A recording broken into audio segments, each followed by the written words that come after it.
Assalamualaikum warahmatullahi wabarakatuh. Rahayu Rahayu Sagung Dumadi.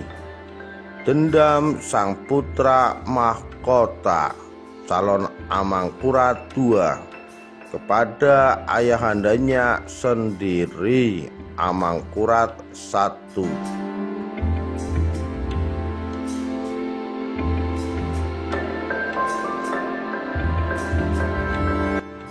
Sultan Agung Hanyakrokusumo adalah raja besar dalam sejarah Kesultanan Mataram.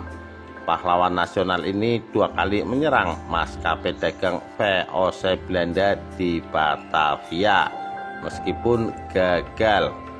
Sepeninggalnya, Mataram mulai suram. Penggantinya adalah Raden Mas Sayidin yang dikenal sebagai Amangkurat I. Banyak sejarawan nasional menyebut para pengganti Sultan Agung adalah raja-raja lemah karena berdamai bahkan tunduk pada VOC Belanda. Amangkurat I segera setelah naik tahta langsung mengikat perdamaian dengan kompeni VOC. Meneruskan perang sudah tidak ada gunanya. Persahabatan itu membuatnya memperoleh banyak senjata, berlian, dan barang lainnya dari VOC.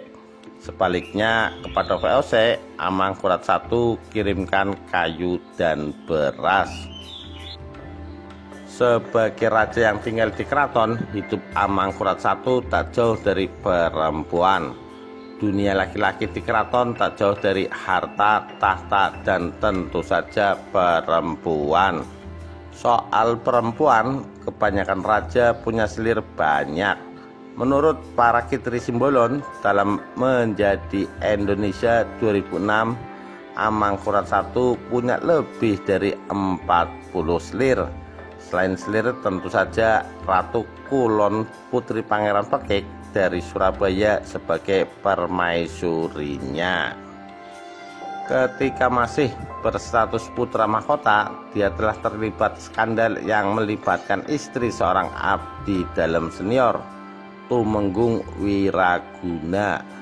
Setelah naik tahta di tahun 1647, Wiraguna diutus ke Jawa bagian ujung timur, seolah mengusir pasukan dari Bali. Di sana Wiraguna terbunuh.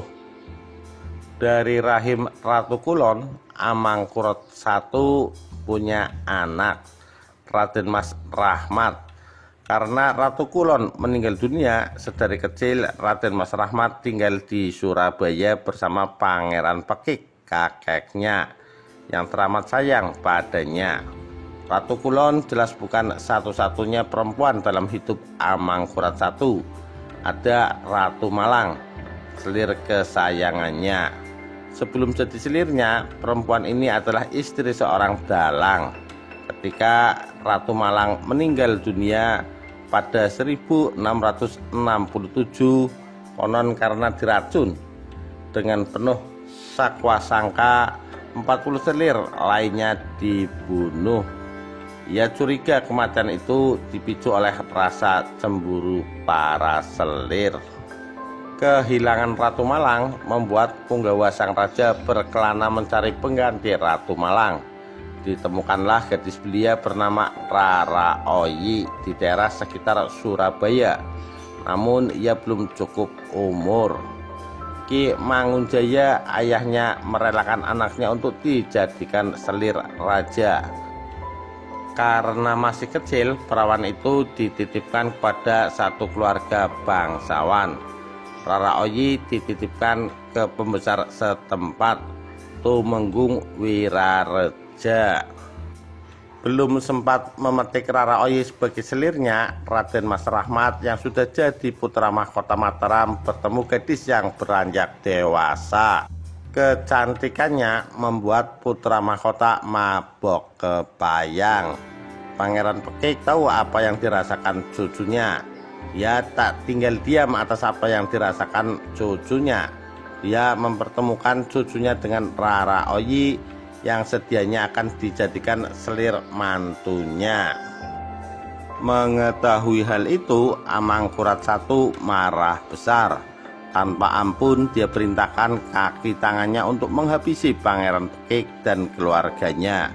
Yang terbunuh bukan hanya Pangeran Pekik dan keluarganya saja, namun juga para pendukung Pangeran Pekik. Surabaya banjir darah. Putra mahkotanya kemudian hidup di bawah pengawasan ayahnya dan nyaris tak diampuni. Sang raja paranoid itu pun menyuruh Raden Mas Rahmat untuk menghabisi Rara Oyi dengan tangannya sendiri. Kedudukan Raden Mas Rahmat sebagai putra mahkota bahkan terancam. Hanya itu caranya mendapatkan pengampunan ayahnya. Ketimbang cintanya, si putra mahkota itu lebih memilih nyawanya. Meski begitu, putra mahkota begitu dendam pada ayahnya sendiri. Diam-diam dia bersekutu dengan Raden Kajoran dan Trunajaya dari Madura. Trunajaya belakangan bertemu dengan orang-orang Makassar yang dipimpin Karanggalesong. Persekutuan Madura Makassar itu kemudian menjadi gerakan pemberontakan yang tak bisa diatasi Amangkurat I. Dalam sebuah serbuan orang-orang Madura ke pusat pemerintahan Mataram di Pleret, Amangkurat I tak mampu bertahan. Ia melarikan diri ke arah barat dan meninggal di Tegal Arum pada tahun 1677 dalam status sebagai pelarian. Setelahnya, atas restu VOC, Raden Mas Rahmat naik tahta sebagai Amangkurat II.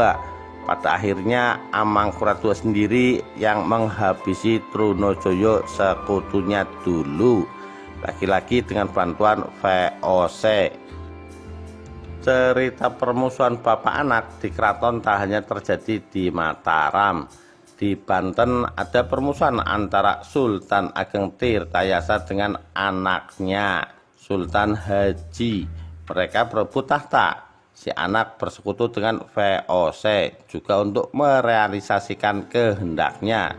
Dan sang ayah karena melawan putranya yang didukung VOC kemudian menjadi pahlawan nasional.